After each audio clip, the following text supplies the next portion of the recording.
الله من الشيطان الرجيم. بسم الله الرحمن الرحيم. قد نرى تقلب وجهك في السماء فلنولينك قبلة ترضاها فول وجهك شطر المسجد الحرام.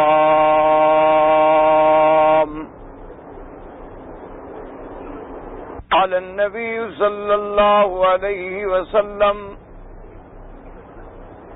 العمرة إلى العمرة كفارة لما بينهما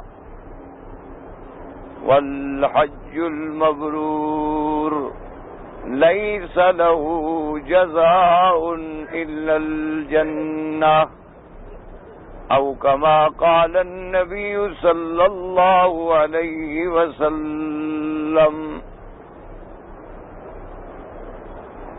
صدق الله العلي العظيم وصدق رسوله النبي الكريم ونحن على ذلك لمن الشاهدين ومن الشاكرين والحمد لله رب العالمين. رب اشرح لي صدري ويسر لي أمري واحلل عقدة من لساني يفقهوا قولي. سبحانك لا علم لنا إلا ما علمتنا إنك أنت العليم الحكيم.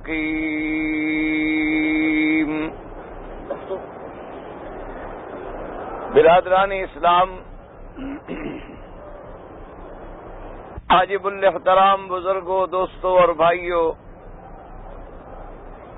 اللہ تبارک و تعالیٰ کے کلام مقدس میں سے ایک آیت اور آقا انعامدار خاتم الانبیاء حبیب کبریا حضرت محمد مصطفیٰ صلی اللہ علیہ وعلا آلہ واصحابہ وسلم تسلیما کثیرا کثیرا کے فرامین مبارکہ میں سے ایک حدیث تلاوت کی ہے.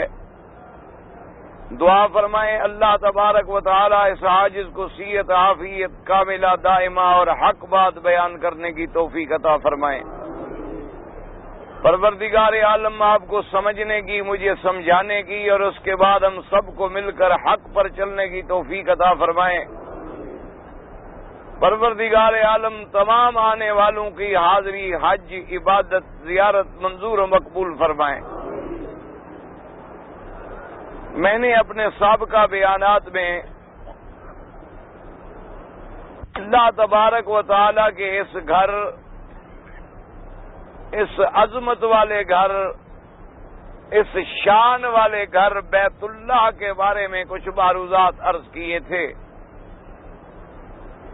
میں کوشش کروں گا اللہ تبارک و تعالی کی اعانت اور نصرت اور امداد سے اللہ کے کعبے کے بارے میں جو باتیں ہیں تقریباً وہ آج پوری ہو جائیں تاکہ پھر ہم کوئی دوسرے موضوع پر بات جو ہے وہ کر سکیں. ایسے تو آدمی ساری زندگی اس مقام کی عظمت بیان کرتا رہے تو ختم نہیں ہو سکتی.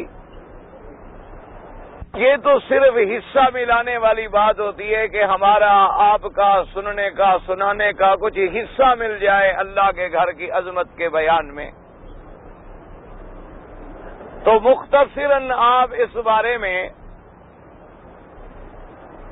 یہ بات یاد رکھ لیں کہ بھی اللہ کے اس گھر کے تعمیر پر بھی کئی مراحل گزرے ہیں.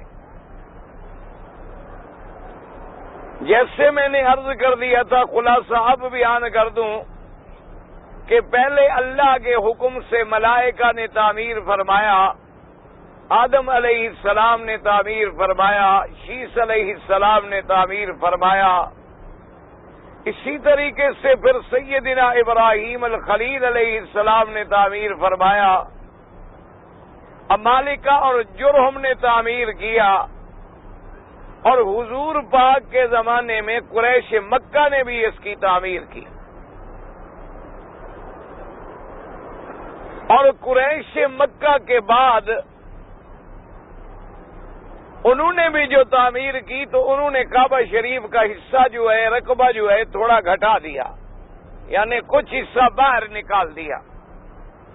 اب ہمارے آقا کا زمانہ آیا، حضور پاک کی نبوت کا دور آیا، حضور پاک کی تمنا مبارک تھی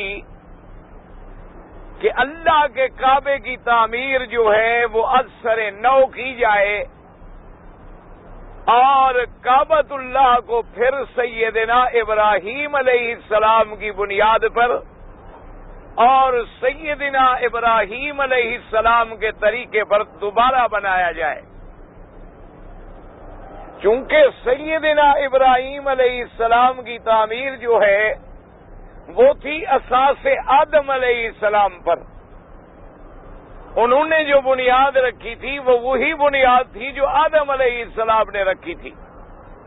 تو میرے آقا کی بھی یہ تمنا تھی، آپ نے اس کا اظہار بھی فرمایا، اور ایک روایت پاک ہے سیدہ عائشہ صدیقہ رضی اللہ تعالی عنہا سے کہ حضور نے فرمایا کہ میرا دل چاہتا ہے کہ میں اس کعبے کی بنیادیں گرا کے دوبارہ تعمیر کروں اور اپنے ابا ابراہیم علیہ السلام کے نمونے اور قواعد پہ تعمیر کروں، یہ حتیم کا حصہ بھی کعبے میں شامل کر دوں، اور دروازہ اونچا رکھنے کے بجائے نیچے رکھوں، اور ایک دروازے کے بجائے 2 دروازے رکھوں، چونکہ سیدنا ابراہیم کے زمانے میں بھی 2 دروازے تھے، ایک دروازہ اسی دروازے سے کچھ اس طرف جہاں رکن یمانی ہے،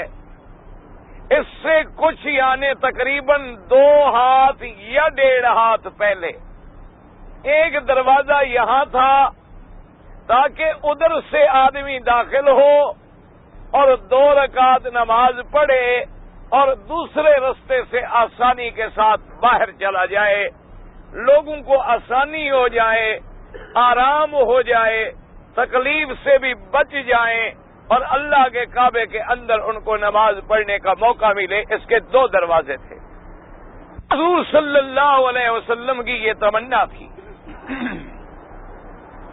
تو بی بی عائشہ نے عرض کیا حضور پھر آپ اپنی تمنا کو پورا فرما دیں، تو آپ نے فرمایا لولا حدثان قومک بالکفر، چونکہ لوگ نئے نئے اسلام میں داخل ہوئے ہیں، ابھی اسلام کا ابتدائی زمانہ ہے، میں یہ نہیں چاہتا کہ لوگ فتنے میں پڑ جائیں اور لوگ کہیں کہ دیکھو جی اللہ کے نبی نے اللہ کا گھر توڑ کے گھر بھی نہیں بنا دیا، اس لیے میں لوگوں کو کسی الجھن میں ڈالنا نہیں چاہتا، لیکن میری یہ تمنا ہے۔ اسی لیے علماء نے اس حدیث مبارک سے یہ مسئلہ بھی نکالا ہے کہ اگر کسی علاقے میں، کسی جگہ میں، کسی مسئلے کے لیے فتنہ بڑھنے کا اندیشہ ہو تو علماء کو چاہیے کہ اس مسئلے پہ زور نہ دیں، حالانکہ وہ مسئلہ جائز ہے، مسئلہ درست ہے، کعبۃ اللہ کا بنانا درست تھا، حضور کی تمنا مبارک حق تھی، اور لیکن آپ نے عمل نہ فرمایا کہ کہیں ایسا نہ ہو کہ لوگوں کے اندر کسی قسم کا فتنہ پیدا ہو جائے، ابتلا پیدا ہو جائے، تو لوگوں کو فتنے میں ڈالنے کے بجائے فتنے سے بچانے کی کوشش کرنی چاہیے تاکہ لوگوں کے ایمان محفوظ رہیں، کہیں ایسا نہ ہو کہ گاڑی پٹڑی سے اتر جائے اور ایک مسئلے کے لیے وہ 1000 مسئلے کا انکار کر بیٹھے۔ تو اس لیے علماء نے ایک مسئلہ بھی نکال، اتنے میں آپ دروشی پڑھ اور حضرات آپ بیٹھ جائیں، مہربانی کریں، کھڑے نہ رہا کریں، کیوں آپ پہلے آگے کھڑے ہو جاتے ہیں، آرام سے بیٹھ جائیں، آرام سے بیٹھ جائیں، اللہ کا حرم کتنا وسیع ہے الحمدللہ۔ ابھی تو یہ الحمدللہ رحمت کا سمندر ابھی تو بھرنا شروع ہوا ہے نا. ابھی تو یہ روز بروز جیسے دریا چڑھتا ہے نا، انشاءاللہ موجیں اور بڑھتی آئیں گی. اور دعا کرو اللہ سب کو حج نصیب کر دے. دل سے دعا کرو، کیونکہ پتہ نہیں ہے، ہم تو گناہگار ہیں، پتہ نہیں کوئی اللہ والے لوگ بھی آ جائیں گے جن کے رونے پہ اللہ ہم سب کی حاضری بھی منظور کر دیں گے. تو جتنی جماعت بڑی ہوگی، جتنی حاضری بڑی ہوگی، اتنی اللہ کی رحمتیں بھی بڑی ہوگی، اس میں کوئی شبہ نہیں.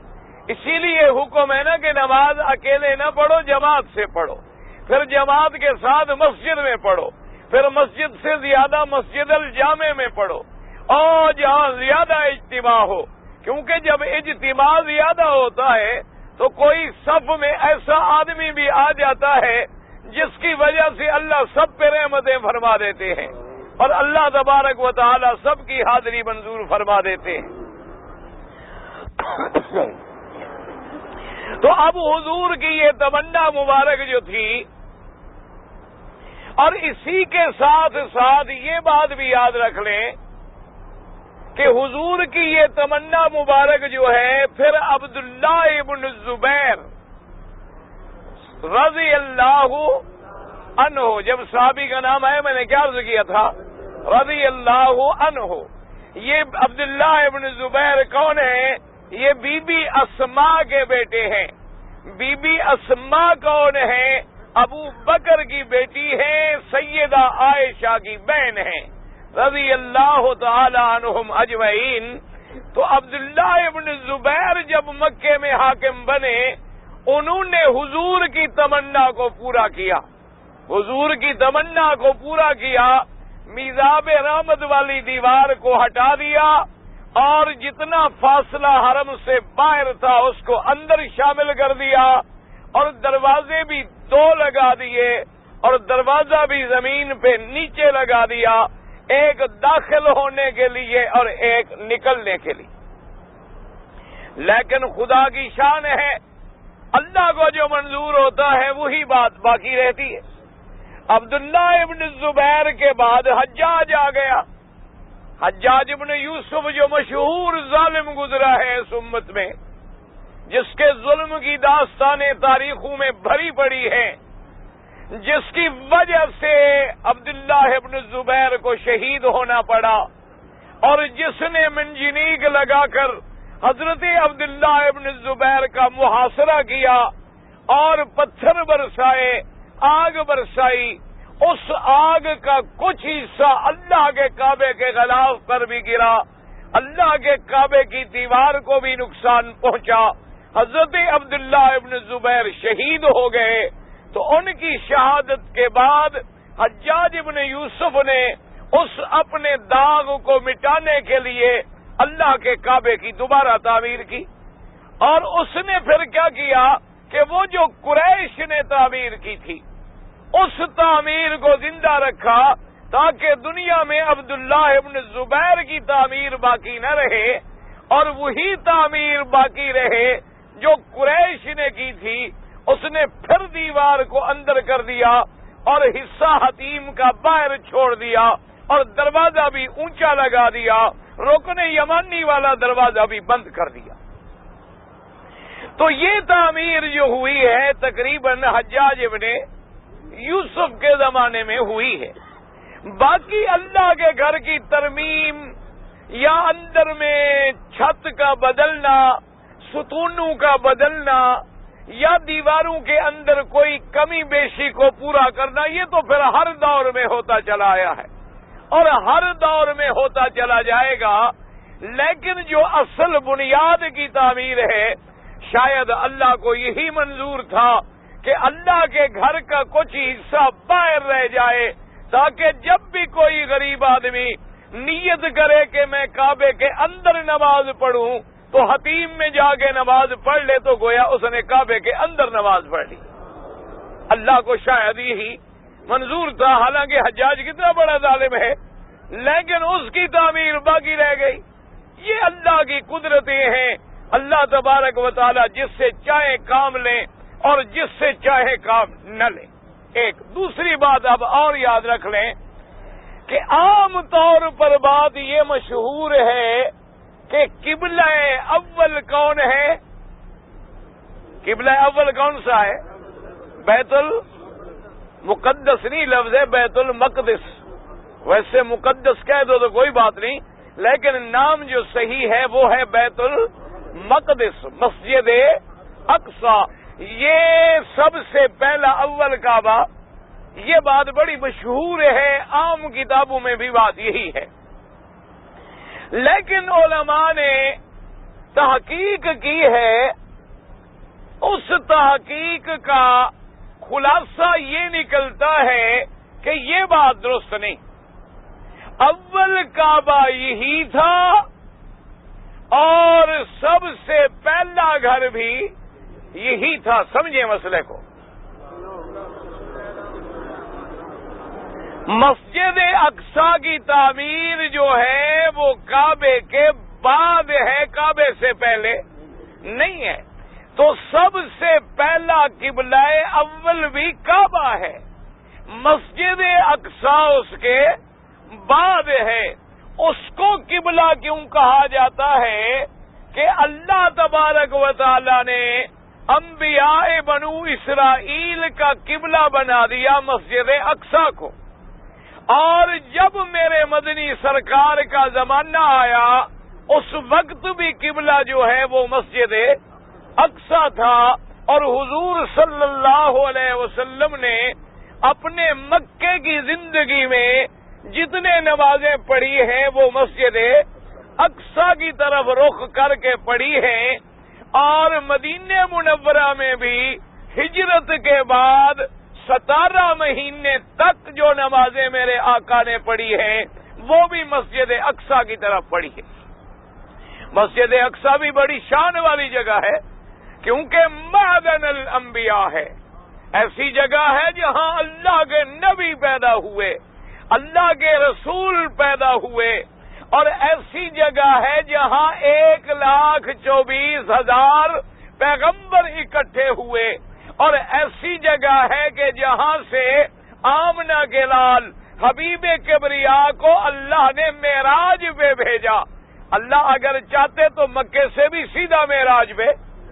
اللہ کے آگے کوئی بات مشکل تھی؟ کوئی ایسی بات تو نہیں تھی نا. اگر اللہ چاہتے کہ یہاں سے سیدھا آسمانوں پہ لے جائے تو اللہ تبارک و تعالیٰ کے لیے کوئی مسئلہ، کوئی بات نہیں تھی. لیکن اس کی برکات کو قائم رکھنے کے لیے اور پوری دنیا کو یہ سمجھانے کے لیے کہ اللہ کا دین ایک ہے، اللہ کے انبیاء کی دعوت ایک ہے، تمام رسولوں کا پیغام ایک ہے، اس قبلے کی طرف نماز پڑھنے والے اور آمنہ کے لال مکے میں پیدا ہونے والے کی دعوت ایک ہے، ان میں کسی قسم کا اختلاف نہیں. اللہ نے پہلے اپنے مدنی کو مکے سے بھیجا مسجد اقصی میں، بڑی شان والی مسجد ہے. اور وہاں وہ صخرہ بیت المقدس بھی ہے. اور حضور پاک کا یہ سفر جو ہے اسراء کہلایا، اور آپ کا بیت المقدس سے جو آسمانوں کا سفر ہے وہ معراج کہلایا. تو آپ کو معراج جو ہوا ہے وہ بھی بیت المقدس سے ہوا، مسجد اقصی سے ہوا. اور اسی طرح قیامت کا میدان جو ہے، میدان محشر جو ہے وہ بھی شام بنے گا. اور اسی طرح سیدنا عیسیٰ ابن مریم علیہ السلام، اللہ کے سلام ہوں کروڑوں، آپ جب اتریں گے تو آپ بھی شام میں اتریں گے، آپ بھی دمشق میں اتریں گے. ایک مسجد ہوگی، حضور پاک نے فرمایا ینزل عیسیٰ ابن مریم علی مینارۃ بیضاء شرقیہ دمشق، کہ ایک سفید مینار والی مسجد ہوگی دمشق کے شرقی علاقے میں ہوگی، اور وہاں حضرت عیسیٰ ابن مریم آسمانوں سے اتریں گے. اس میں کوئی شبہ نہیں کہ وہ جگہ جو ہے وہ جگہ بھی بڑی شان والی جگہ ہے. اور 1,24,000 انبیاء وہاں پہنچے، عیسیٰ علیہ السلام، اور ہزاروں اللہ کے نبی پیدا ہوئے. اس لیے اس جگہ کے بارے میں قرآن نے خود ذکر فرمایا ہے 15واں سپارے میں سورۃ بنی اسرائیل میں اللہ تبارک و تعالی نے مسجد اقصی کا ذکر بھی فرما دیا قرآن مقدس میں.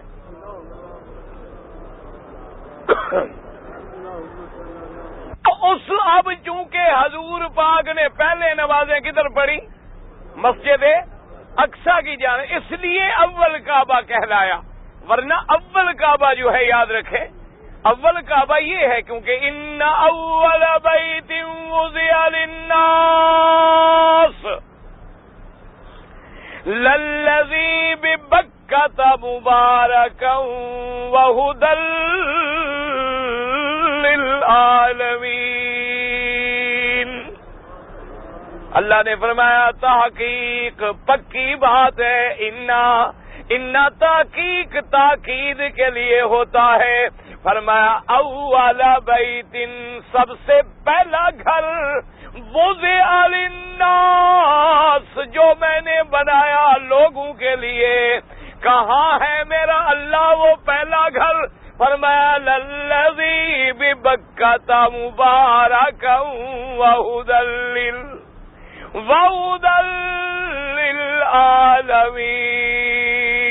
للعالمین۔ اب اندازہ کریں اتنا کافی تھا کہ میرا گھر پہلا گھر، فرمایا جو بکا ہے، جو برکت والا ہے، جو مرکز ہدایت ہے، جو عالمین کے لیے ہدایت ہے، لیکن پھر نام بھی لینے کے بعد فرمایا فیہ آیات بینات ومقام ابراہیم ومن دخلہ کان آمنا۔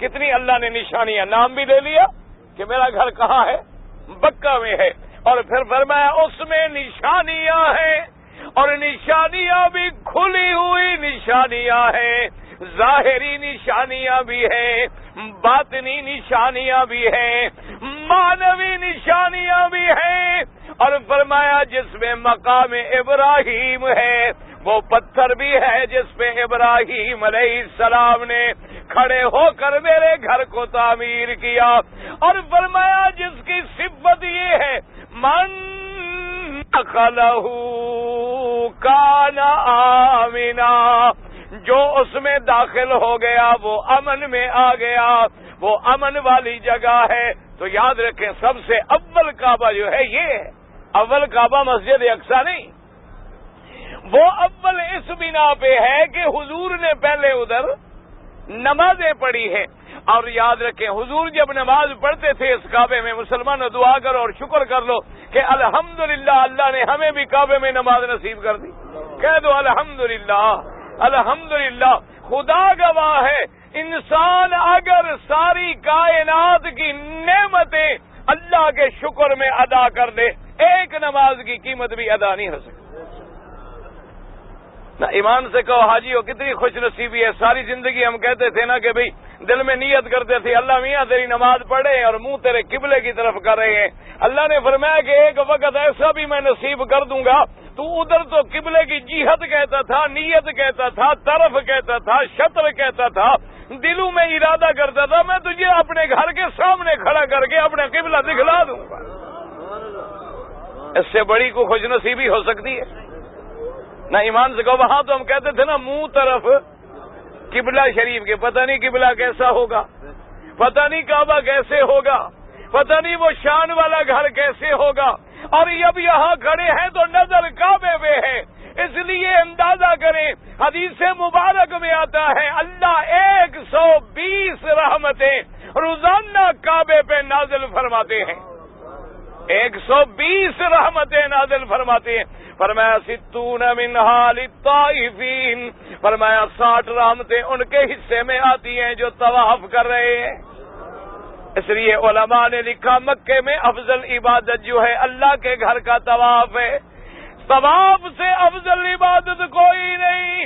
نفلی عبادت میں کیوں نماز آپ ہر جگہ پڑھ سکتے ہیں، تہجد پڑھ سکتے ہیں، اشراق پڑھ سکتے ہیں، اوابین پڑھ سکتے ہیں، چاشت پڑھ سکتے ہیں، خیرات کر سکتے ہیں، تلاوت قرآن کر سکتے ہیں، تراویح پڑھ سکتے ہیں، لیکن ایک گھر ہے جس کا طواف ہے صرف اللہ کا کعبہ، اس لیے یہ عبادت چونکہ کہیں مل نہیں سکتی، علماء نے فرمایا افضل ترین عبادت جو ہے وہ اللہ کے گھر کا طواف ہے۔ اور پھر طواف ایک تو ہے حاجیوں چکر لگا کے چلے جاؤ، ایک چکر میں غور کرو کہ یہ وہ گھر ہے جہاں آدم پھرا ہے، یہ وہ گھر ہے جہاں ابراہیم اسماعیل پھرے ہیں، یہ وہ گھر ہے جہاں آمنہ کے لال حبیب کبریا محمد مصطفیٰ، یہ وہ گھر ہے جہاں محمد کے صحابہ، یہ وہ گھر ہے جہاں اہل بیت رسول اللہ، یہ وہ گھر ہے خوش قسمت ہے وہ مائیں اور بہنیں جہاں خدیجہ نے طواف کیا، جہاں عائشہ نے طواف کیا، جہاں ام سلمہ بی بی حفصہ نے طواف کیا، جہاں بی بی زینب نے طواف کیا، جہاں فاطمہ ام کلثوم بی بی رقیہ نے طواف کیا، جہاں اللہ کے نبیوں کے انبیاء کی بیویاں پھری، اور میری بہنیں خوش نصیب ہیں۔ میں تو کہتا ہوں کہ ظالم کہتی ہے اسلام نے عورت کو عزت نہیں دی، اگر ان بدبختوں کو عقل آ جائے، اللہ نے تو اتنی بڑی عزت دی ہے کہ کعبے کے بسانے والی بھی عورت ہے، اور زمزم کے کٹھے کرنے والی بھی عورت ہے، صفا مروہ پہ دوڑنے والی بھی عورت ہے۔ اللہ نے فرمایا عورتوں کا حصہ میں قیامت تک کعبے میں بھی داخل کر دوں۔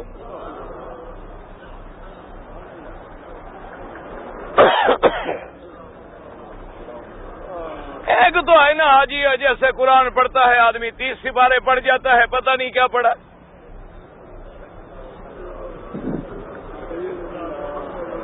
لیکن غور کرو آج تم جس مکہ میں ہو، جن گلیوں میں ہو، جن پہاڑوں میں ہو، جن مکانوں میں ہو، جن سڑکوں میں ہو، خدا کی قسم ہے لوگ پوچھتے ہیں مولوی مکی یہاں کیا کیا زیارت ہے؟ میں کہتا ہوں جاہلو یہاں کون سی جگہ ہے جو قابل زیارت نہیں ہے؟ تم ایک زیارت ڈھونڈتے ہو، یہاں کے ایک ایک پتھر پہ تاریخ لکھی ہوئی ہے صحابہ کی، کون سے پہاڑ ہیں، کون سے پتھر ہیں جہاں صحابہ کا خون نہیں گرا ہے، کون سی گلیاں ہیں جہاں میرے مدنی کے راستے میں کانٹے نہیں بچھائے گئے، اور کون سے پتھر ہیں جہاں بلال کو لٹایا نہیں گیا، اور جہاں نظر ڈالو نشانی ہے۔ اس لیے تو قرآن نے کہا فیہ آیاتم بینات، میرے گھر میں نشانیاں ہی نشانیاں ہیں۔ ادھر نظر ڈالو تو پہاڑ نظر آئے گا جہاں جبریل اترا ہے، ادھر نظر ڈالو تو پہاڑ نظر آئے گا جہاں مدنی نے ہجرت کی رات ڈیرا لگایا ہے، شیب ابی طالب پہ نظر ڈالو، مدنی نے 3 سال قید کاٹی ہے، حرم کے کناروں پہ نظر ڈالو، دار ارقم پہ جہاں جہاں نظر ڈالو، قدم قدم زیارت ہے، ٹکڑا ٹکڑا زیارت ہے، پتھر پتھر زیارت ہے۔ لیکن دعا کر اللہ اس گھر کی ہمیں عظمت کرنے کی توفیق۔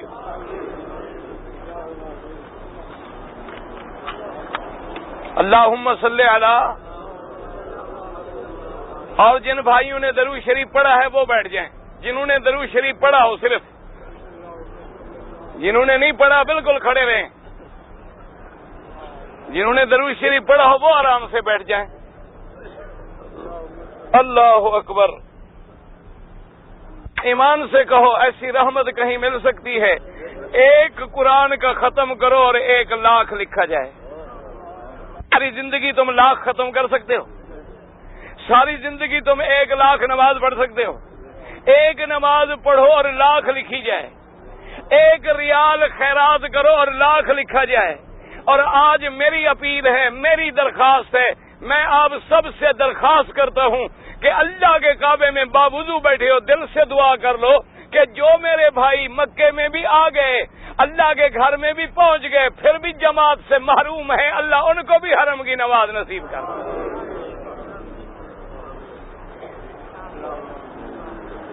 ایمان سے کہو بھائی میرا تو بھائی عقیدہ ہے اگر مکے میں بھی نماز نہیں ہوتی اور مدینے پاک حضور کے روضے پر بھی جماعت نہیں ہوتی تو پھر کہیں نہیں ہوتی. نہ کیا خیال ہے آپ کا؟ خدا کے کعبے میں بھی نماز نہ ہو، حضور مدنی پاک کے روضے پر بھی نماز نہ ہو. کیوں جی؟ اکھے جی امام وہابی نے جھگڑا ہی. اور ادھر عقیدہ ہے کہ حضور مختار کل ہیں، جو چاہیں جب چاہیں جس وقت چاہیں کر دیں. لیکن اللہ پاک نے یہاں بھی ان کو کھڑا کر دیا، حضور کے روضے پر بھی ان کو کھڑا کر دیا. کہتے ہیں نماز نہیں ہوتی، امام وہابی ہے. ایک آدمی نے آج مجھے پوچھا جی ہمارے ساتھی ہیں نماز علیحدہ پڑھتے ہیں. میں نے کہا کیوں؟ کہتے ہیں جی امام کے پیچھے نماز نہیں ہوتی. میں نے کہا جس امام کے پیچھے نماز نہیں ہوتی حج نماز فرض ہے، حج کیا ہے؟ حج فرض ہے کہ نہیں؟ تو حج یہی پڑھیں گے یا یہ امام پڑھیں گے؟ ہاں جی، حج بھی تو انہی اماموں نے پڑھانا ہے. پھر حج بھی نہیں ہوتا پھر آنے کی کیا ضرورت ہے؟ بھائی اگر ایک امام کے پیچھے نماز نہیں ہوتی ہماری، اسی امام نے مینا میں خطبہ دینا، عرفات میں دینا، انہی نے نمازیں پڑھانی، انہوں نے حج کے ارکان ادا کرنے، تو یہ بات تو نہیں نا کہ بھئی شوربہ حلال ہے اور بوٹیاں ٹھیک نہیں ہیں. یہ تو مسئلہ نہیں. اصل وجہ یہ نہیں ہے، یاد رکھو میرے بھائی، اصل وجہ یہ ہے کہ میرے اللہ کا ایک فیصلہ ہے، انما المشرکون نجس فلا يقربوا المسجد الحرام بعد عامهم هذا. اللہ نے کرو میرے بھائیو، توبہ کرو، اللہ سے معافی مانگو اور دعا کرو کہ اللہ ہمیں حرم کی نمازیں نصیب کرے. خدا کے لیے جھگڑے چھوڑو. دنیا ہمیں لڑا کے فائدے اٹھا رہی ہے اور تم چھوٹے چھوٹے مسئلوں پہ لڑ رہے ہو. الحمدللہ اللہ کا شکر کرو کہ کعبے میں بھی مدینے میں بھی اللہ نے ان کو مصلی پہ کھڑا کیا جو قرآن کے بھی عاشق ہیں اور سنت محمد مصطفیٰ کے بھی عاشق ہیں. ہاں اگر کوئی نعوذ باللہ نبی کا منکر ہو تو کیا کوئی مسلمان سمجھتا ہے اس کے پیچھے نماز ہوتی ہے؟ نہ. ایمان سے کہو اگر نبی کے منکر ہوتے تو نبی کا روضہ اسی طرح بناتے جیسے بن رہا ہے. یہ عاشق بناتے ہیں، منکر بناتے ہیں. اللہ اکبر. اندازہ کرو کہ ایک جہاں یعنی یہ ایئر کنڈیشن جو لگتا ہے نا، ایئر کنڈیشن ٹھنڈی ہوا جیسے آتی ہے، مدینہ منورہ میں ایئر کنڈیشن جہاں لگایا جا رہا تھا، جب بادشاہ آئے اللہ ان کو توفیق دے، انہوں نے پوچھا کہ یہ کیا ہے؟ انہوں نے کہا جی یہ ایئر کنڈیشن کے لیے مشینیں لگ رہی ہیں. اس نے کہا نہیں خبردار، مدینے کے شہر سے 10 میل دور مشینیں لگاؤ، ایک شور نہ آئے اور ایک موٹروں کی گندی ہوا میرے مدنی کے روضے میں نہ جائے. ایمان سے کہو وہ عاشق ہیں یا ہم عاشق ہیں؟ اب جن لوگوں نے رمضان یہاں گزارا ہے، جن کو اللہ نے نصیب کر دیا، کہہ دو الحمدللہ. ایمان سے کہو خدا کے کعبے میں بیٹھے ہو کہ رمضان المبارک میں جب کسی بھی امام نے، ہر امام نے نماز پڑھائی، جب وتر پڑھاتے تھے ان کی دعا کہاں ختم ہوتی تھی؟ درود پہ ختم ہوتی تھی کہ نہیں ہوتی تھی؟ ہاتھ باندھ کے کھڑے ہیں، نماز میں کھڑے ہیں.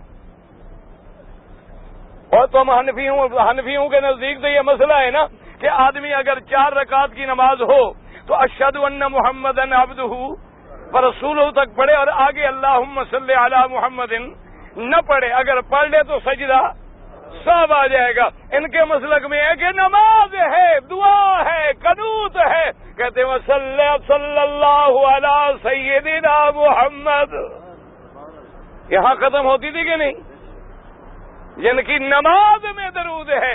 اچھا اور پھر تمہارے مسلک میں اگر درود چھوٹ جائے تو نماز کا ازالہ ہو سکتا ہے، اور ان کے مسلک میں درود نماز والا چھوٹ جائے نماز ہی نہیں ہوتی.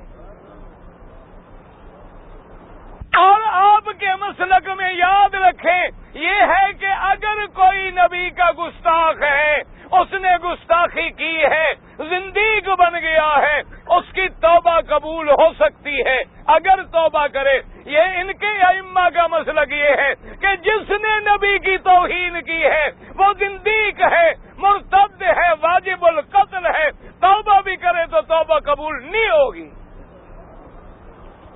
پڑھ لیں شیخ الاسلام ابن تیمیہ، سب کہہ دو رحمت اللہ علیہ، الصارم المسلول فی شاتم الرسول، جو انہوں نے کتاب لکھی ہے، اللہ ان کی قبر پہ کروڑوں رحمتیں کرے۔ اس نے کہا حضور کی شان میں جو گستاخی کرے وہ زندیق ہے، مرتد ہے، واجب القتل ہے، توبہ بھی قبول نہیں ہوگی۔ ان کو ہم کہیں یہ عاشق نہیں ہے، یہ منکر ہے، دعا کرو اللہ ہمیں سمجھ دے، اللہ ہمارے دلوں سے قدورتیں نکال دے، اللہ ہمارے جھگڑے دور کر دے، اللہ مسلمانوں کو ایک بنا دے۔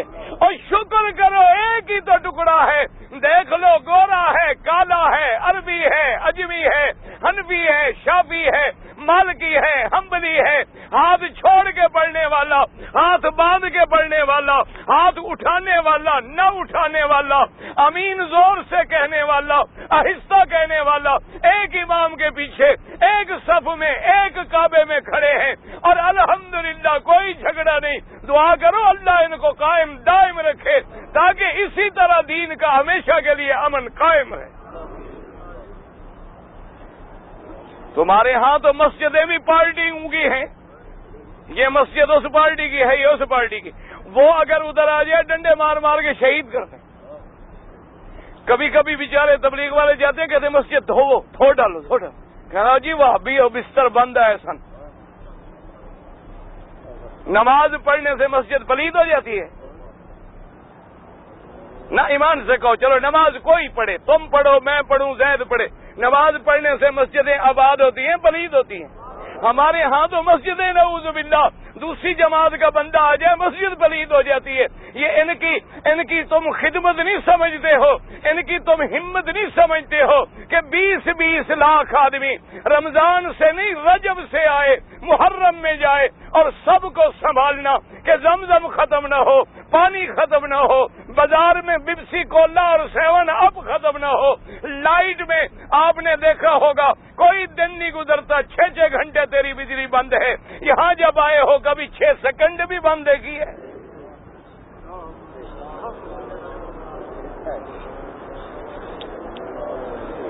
اس لیے دعا کرو اللہ تبارک و تعالی ان کو اور زیادہ خدمت حرم کی توفیق دے، اللہ ان کے دلوں کو کھول دے، اللہ ان کے توسیعات حرم کو منظور فرما لے، اور اللہ اپنے خزانے غیب کے اور ان پہ کھول دے۔ اور ہمارا ایمان ہے جب تک یہ حرم کی خدمت کرتے رہیں گے، دشمن جل جل کے مرتے رہیں گے، ان کا کچھ بھی نہیں بگاڑ سکتے۔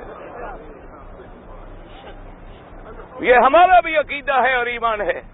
ان کا زور نہیں، زور والے کا زور ہے۔ ان کے بلے میں کیا ہے؟ اصل اس کا زور ہے جس گھر کے دروازے پہ بیٹھے ہیں۔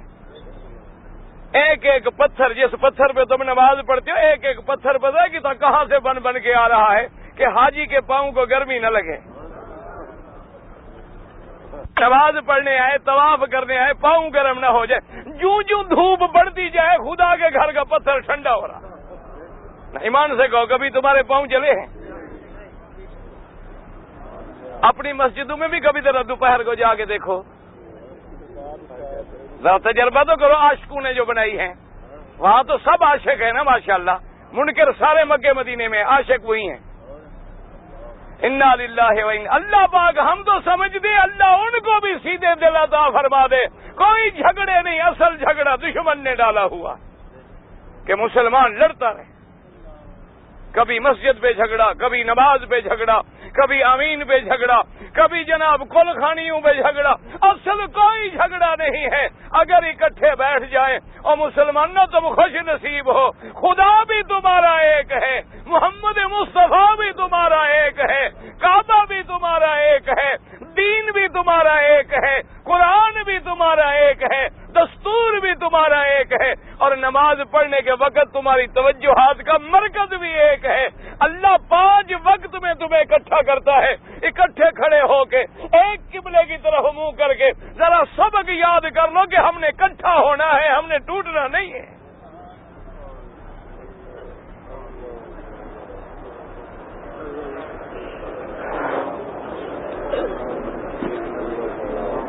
اب جناب حضور پاک آمنہ کے لال حبیب پاک محمد مصطفیٰ،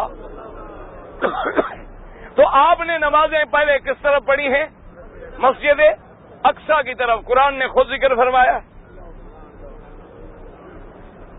سبحان الذی اسری بعبدہ لیلا من المسجد الحرام الى المسجد الاقصى الذي باركنا حوله لنريه من آياتنا. مسجد اقصی فرمایا جس کے ارد گرد ہم نے برکت رکھی ہے. ظاہری برکت کہ ہر دنیا کا پھل وہی ہوتا ہے، ظاہری برکت کہ ایسا موسم، ایسی ہوا اور ایسا جو ہے جو دنیا میں کہیں میسر نہیں آ سکتا، اور باطنی برکتیں بھی وہی رکھی ہیں کہ انبیاء کا معدن بنا دیا ہے اللہ تبارک و تعالی نے. لیکن قبلہ اول جو ہے وہ یہ کعبہ ہے. اس لیے حضور جب مکے میں تھے آپ نماز پڑھتے تھے کدھر؟ مسجد اقصی کی طرف. لیکن زیادہ نمازیں حضور کہاں پڑھتے تھے؟ حجر اسود اور رکن یمانی کے درمیان. حجر اسود اور رکن یمانی کے درمیان آپ اسی طرف سے کھڑے ہوتے تھے. یوں سمجھ لو جس طرف ظہر میں اب امام کھڑے ہوتے ہیں اسی طرف حضور کھڑے ہو کے نمازیں پڑھا کرتے تھے. اس کی وجہ کیا تھی؟ کہ آپ کے دل میں تمنا تھی کہ کعبہ تو وہ بن گیا ہے، اور اول کعبہ یہ ہے، آدم کا کعبہ بھی یہ ہے، میرے ابا ابراہیم والا کعبہ بھی یہ ہے، اور میری تعمیر والا کعبہ بھی یہ ہے، اور نمازوں کا حکم مجھے ادھر کو ملا ہے. تو حضور ادھر کھڑے ہوتے کہ رخ بیت المقدس کی طرف ہو، یہ کعبہ بھی درمیان میں آ جائے.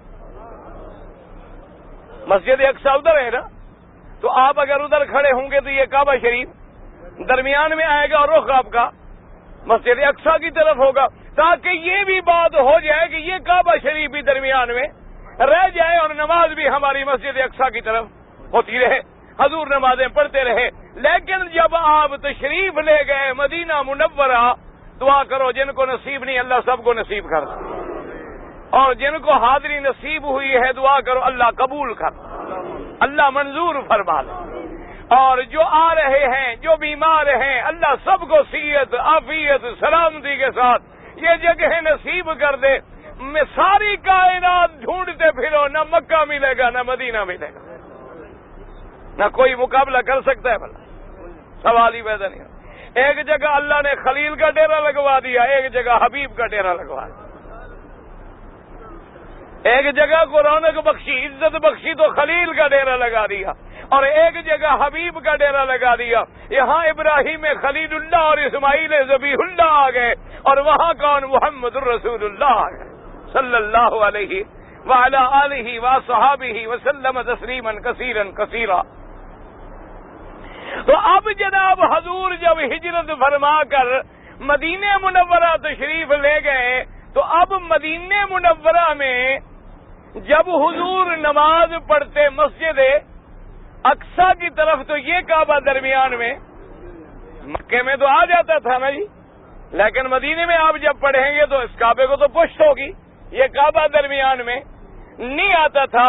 حضور پاک نے اب دل میں اپنی آرزویں اپنی تمنائیں بڑھا لی کہ میرا اللہ ملت ابراہیم، میرا ابا بھی ابراہیم، اور کعبہ ہے اقصی، تو قادر ہے مہربانی فرما مجھے کعبہ بھی ابراہیم والا دے دے. جب مجھے ملت ابراہیم پہ پیدا فرما دیا ہے، اور میرے جد امجد بھی ابراہیم ہیں، اور میرا قبلہ وہ ہے. حضور کی تمنا دل میں آتی تھی لیکن زبان پر نہیں آتی تھی. وجہ یہ تھی کہ کہیں مانگ بیٹھوں رب ناراض نہ ہو جائے.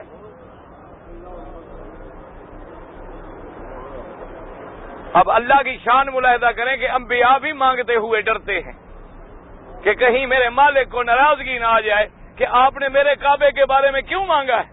میری مرضی، میں ادھر چاہوں حکم دوں، میں ادھر چاہوں حکم دوں. مسلمان کوئی پتھر کو تو سجدہ نہیں کرتا، مسلمان تو اللہ کے حکم کی تعمیل کرتا ہے. اسی لیے تو اللہ نے دو کعبے بنا دیے کہ لوگ یہ نہ سمجھیں کہ ہم پتھر کے پجاری ہیں. ہم تو اس کے حکم کے تابع دار اور بندے ہیں. جب تک حکم ملا ادھر رخ کرو حاضر، حکم ملا ادھر رخ کرو تو حاضر. اصل تو ہم اللہ کے حکم کی تعمیل کر رہے ہیں، ورنہ مسلمان کوئی پتھر کو سجدہ نہیں کرتا.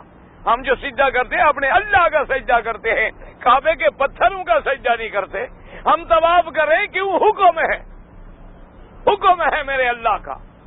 ورنہ آخر ایمان سے کہو، غار ہرا میں میرے مدنی پاک نے ڈیرے لگائے تھے کہ نہیں لگائے؟ غار ہرا میں سب سے پہلے قرآن اترا کہ نہیں اترا؟ غار ثور میں میرے مدنی پاک نے 3 راتیں ڈیرا لگایا کہ نہیں لگایا؟ وہاں اللہ کا قرآن اترا کہ نہیں اترا؟ جبریل آیا کہ نہیں آیا؟ صدیق بھی ساتھ ہے، مدنی بھی ساتھ ہے، قرآن بھی اترا. ہم نے کبھی غار ثور کا طواف کیا ہے؟ ہم نے کبھی غار ہرا کا طواف کیا ہے؟ حضور پاک نے جبل رحمت کے نیچے کھڑے ہو کے حج پڑھا، ہم نے کبھی جبل رحمت کا طواف کیا ہے؟ حضور پاک نے مینا میں ڈیرا لگایا، ہم نے کبھی مینا کا طواف کیا ہے؟ حضور نے حدیبیہ میں ڈیرا لگایا، ہم نے کبھی حدیبیہ کا طواف کیا ہے؟ حضور نے بدر میں ڈیرا لگایا، ہم نے کبھی بدر کا طواف کیا ہے؟ سوال پیدا نہیں ہوتا. حضور نے فرمایا سارے پہاڑوں میں میرا محبوب پہاڑ جبل احد ہے، لیکن ہم نے کبھی احد کا طواف کیا نہیں کیا. سمجھ آ گیا کہ مسلمان نہ پتھر کا طواف کرتا ہے، نہ پتھر کو سجدہ کرتا ہے، نہ پتھر کا رکوع کرتا ہے، نہ پتھر کے آگے جھکتا ہے، وہ اپنے اللہ کے حکم کی تعمیل کرتا. اب حضور کی تمنا ہے دل میں کہ میرا اللہ مجھے کون سا کعبہ دے. ہاں دعا کرو اللہ ہمیں بھی اسی کعبے پہ ہمیشہ قائم رکھے، اور اللہ اس کعبے کی عظمت قیامت تک دوبالا کرے.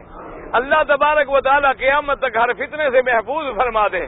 فرمایا 120 رحمتوں میں سے 60 کس کو ملتی ہیں؟ 60 للطائفین، 60 طواف کرنے والوں کو ملتی ہیں، اور 40 نماز پڑھنے والوں کو، جو نفل پڑھ رہے ہیں عبادت کر رہے ہیں، 40 ان کو ملتی ہے. وہاں میرا رب کریم فرمایا 100 پوری ہو گئی اور باقی 20. فرمایا کچھ ایسے میرے بندے بوڑھے کمزور مریض بھی ہوں گے، عورتیں بھی ہوں گی، رش کی وجہ سے آگے نہیں آئیں گی. فرمایا جو صرف کعبے کو دیکھتا رہے 20 رحمتیں اس پر بھی نازل کرتا. صرف کعبے کو دیکھنے والے پر بھی 20 رحمتیں نازل ہوتی ہیں. یاد رکھو 3 چیزیں اللہ نے ایسی بنائی ہیں جن کے دیکھنے میں بھی رحمت ہوتی ہے. کعبے پہ نظر ڈالو تو رحمت نازل ہوتی ہے، قرآن میں نظر ڈالو تو رحمت نظر ہوتی ہے، اور اپنے والدین کے چہرے پہ نظر ڈالو تو رحمت نازل ہوتی ہے.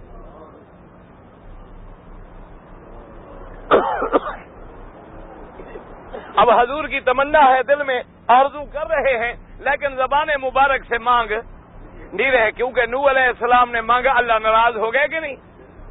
نوح علیہ السلام نے تو بیٹے کی معافی مانگی تھی نا، اور کوئی زیادہ بات تو نہیں تھی، لیکن اللہ ناراض ہو گئے. اللہ نے قرآن نازل قَدْ نَرَىٰ تَقَلُّبَ وَجْهِكَ فِي السَّمَاءِ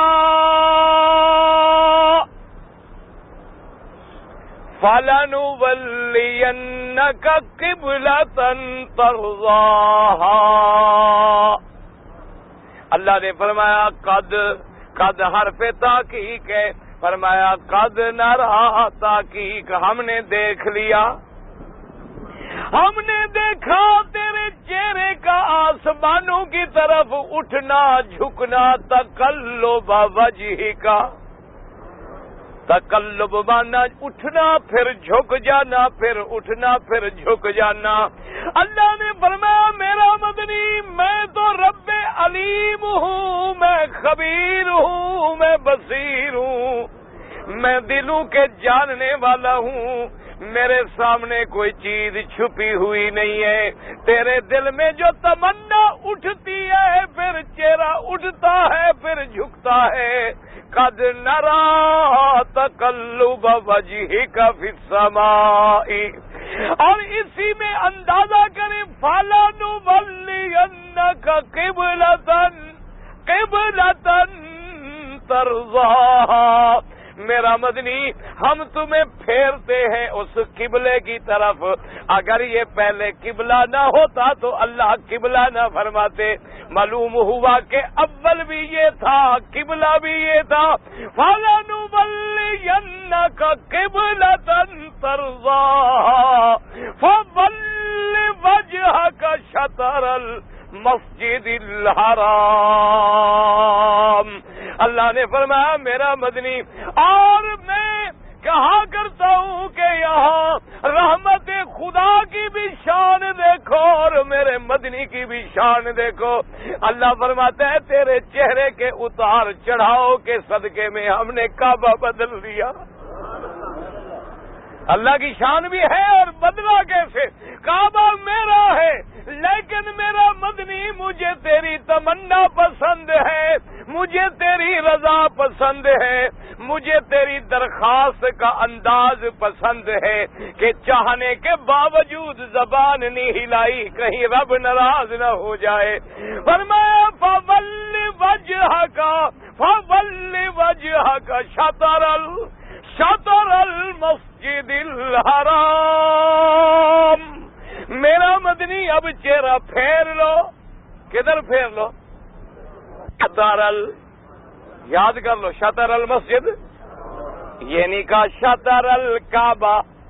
اللہ نے یعنی فرمایا کعبے کی طرف پھیر لو، قبلے کی طرف پھیر لو. نانا شطر المسجد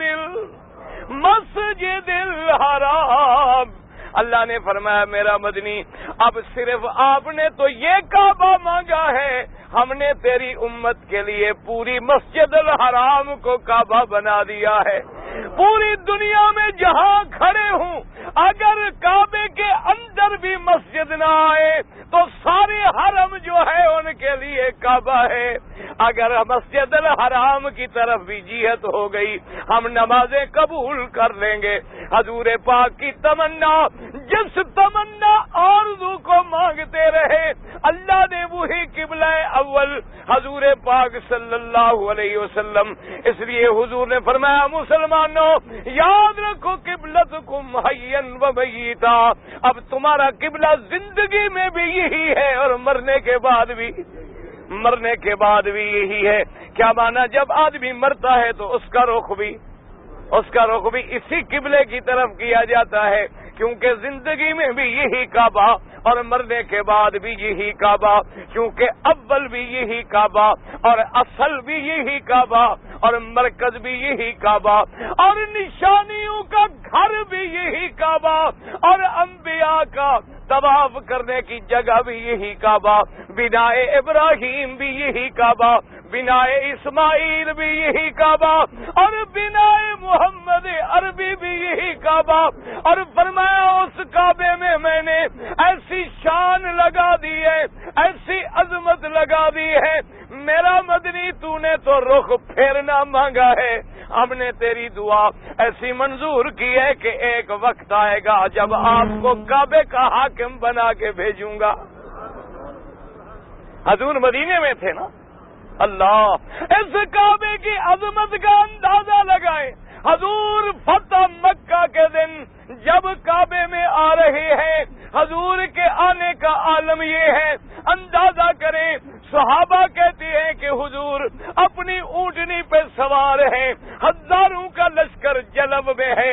صحابہ آج بالکل اپنے جوہر دکھانے کے لیے تیار ہیں. کیوں؟ صحابہ کو اسی کعبے سے نکالا گیا تھا نا. یہی کعبہ تھا جس کو دیکھ کے جب جدا ہوئے تو حضرت بلال کہتے اللہم لعن الکفرۃ والمشرکین. بلال کہتے تھے میرا اللہ ان کافروں پہ لعنت کر جنہوں نے ہمیں کعبے سے نکالا ہے.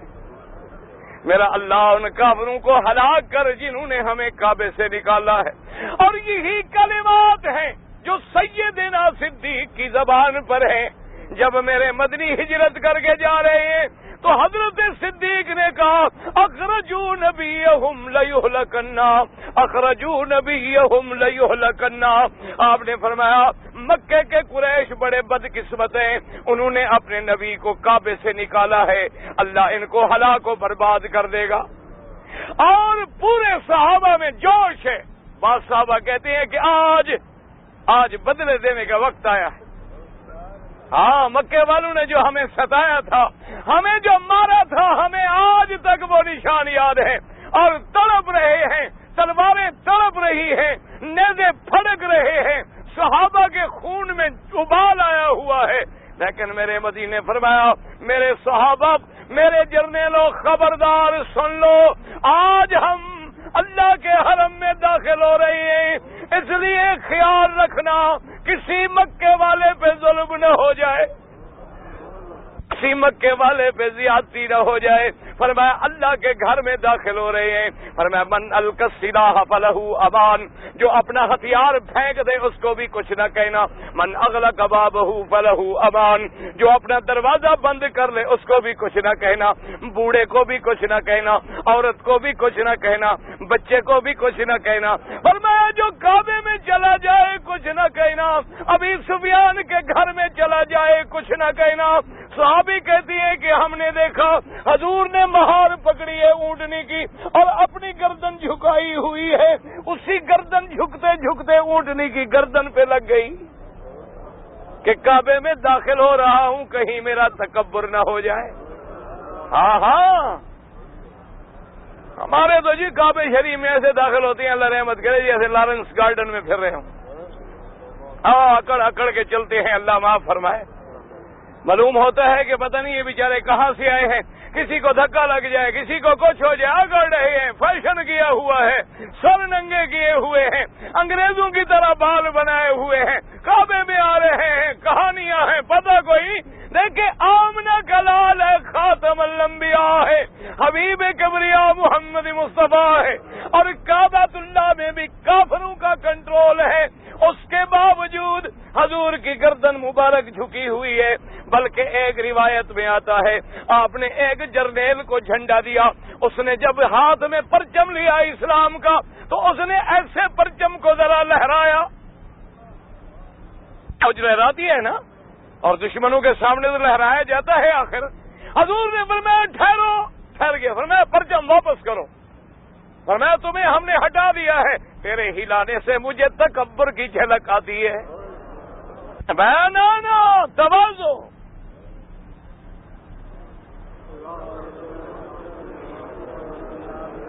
خدا کے گھر میں ہم داخل ہو رہے ہیں، تواضع کی آپ نے تقسیم کر دی، میمنہ میسرہ خالد ابن الولید، بڑے بڑے بدل اسلام، سیدنا ابی بکر، سیدنا عمر، عثمان، علی، اکرمہ رضوان اللہ علیہم اجمعین، اور حضرت ابو بکر ساتھ ہیں، حضرت بلال رضی اللہ تعالیٰ عنہ ساتھ ہیں۔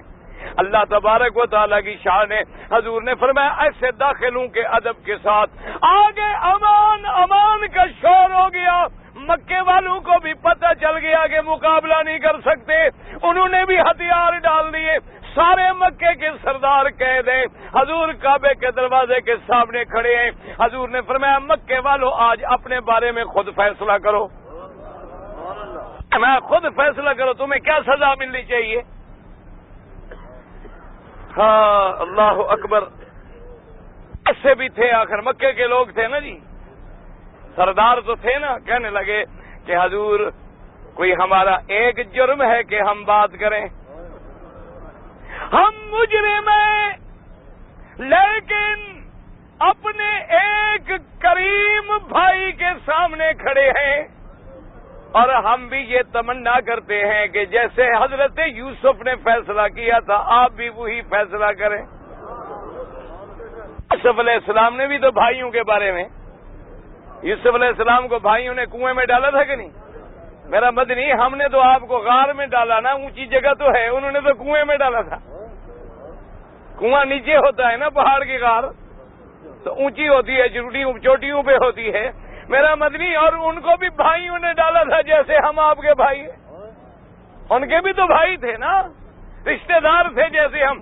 آپ نے فرمایا مکے والوں سنو، آج اللہ کے کعبے میں اللہ نے مجھے اپنی نصرت کے ساتھ مدد دی ہے، آج میں بھی وہی اعلان کرتا ہوں، لا تثریب علیکم اليوم، لا سمجھو مسلمان، لا تثریب کیا مانا؟ آج کے بعد تمہیں تانا بھی کوئی نہیں، یہ نہیں کہ سزا کوئی نہیں، سزا نا، بلکہ تاننا بھی نہیں. اسی لیے قرآن پہ غور کرو, اللہ توفیق دے قرآن پڑھنے کی. اللہ اکبر. علماء نے لکھا ہے نا جی کہ جب حضرت یعقوب علیہ السلام آ گئے, حضرت یوسف کو مل گئے, لمبا چوڑے قصہ ہے نا جی. اب جناب حضرت یعقوب علیہ السلام آ گئے, یوسف علیہ السلام مل گئے, بات ختم ہو گئی. تو ابا نے کہا کہ بیٹا حال حوال سنا, اتنا عرصہ جو ہم جدا رہے تم پر کیا بیتی؟ تو پتہ ہے یوسف علیہ السلام نے کہانی کہاں سے شروع کی؟ فرمایا اذا خرجنی من السجن وجاء بكم من البدو. کہنے لگے اللہ کا شکر ہے جس اللہ نے مجھے قید سے نکالا, جس اللہ نے مجھے قید سے نکالا اور آپ کو دیہات سے لے کے مجھے ملا دیا. علماء نے لکھا کہ اب کہانی یہاں سے تو شروع نہیں ہوتی تھی نا, کہانی تو شروع ہوتی تھی کہ مجھے بھائیوں نے نکالا, پھر مجھے کنویں میں ڈالا, پھر مجھے بیچا گیا. تو حضرت یوسف نے وہ ساری بات چھوڑ دی کیونکہ وعدہ کر چکے تھے لا تثریب علیکم اليوم, کہ میں تمہیں تانا نہیں دوں گا. اگر قصہ وہاں سے شروع کرتے تو بھائیوں کو تانا ملتا کہ یہ ہے کنویں میں ڈالنے والے. اور علماء نے لکھا کہ یہ بھی نہیں بتلایا کہ ابا جان مجھے قید میں ڈالا گیا, کہا نہیں اذ اخرجنی من السجن. اللہ کا شکر ہے جب مجھے قید سے نکالا گیا. قید میں ڈالنے کا ذکر نہیں کیا کہ اگر ڈالنے کا ذکر کروں تو پھر عزیز اور اس کی بیوی پہ تانا لگے گا, حالانکہ ان کے گھر پلتا رہا ہوں, کھاتا رہا ہوں, کیسے تانا دوں. وہاں سے جیل کے ابتدا کا بھی ذکر نہیں کیا, جیل سے نکلنے کا ذکر کیا. حضور نے بھی فرمایا لا تثریب علیکم اليوم,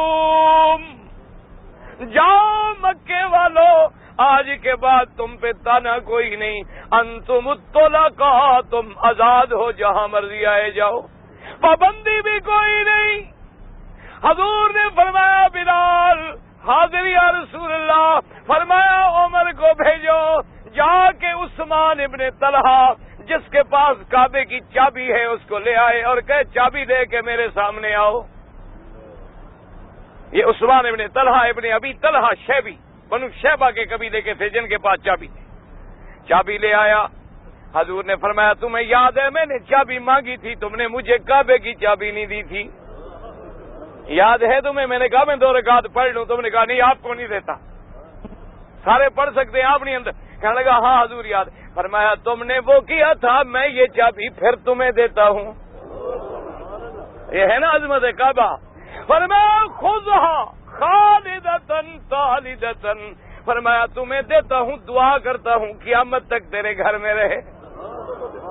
اور فرمایا صرف چابی نہیں دیتا, ساتھ دعا بھی دیتا ہوں کہ یہ چابی ہمیشہ تیرے خاندان میں رہے, تو جسے کوئی نہیں چھینے گا.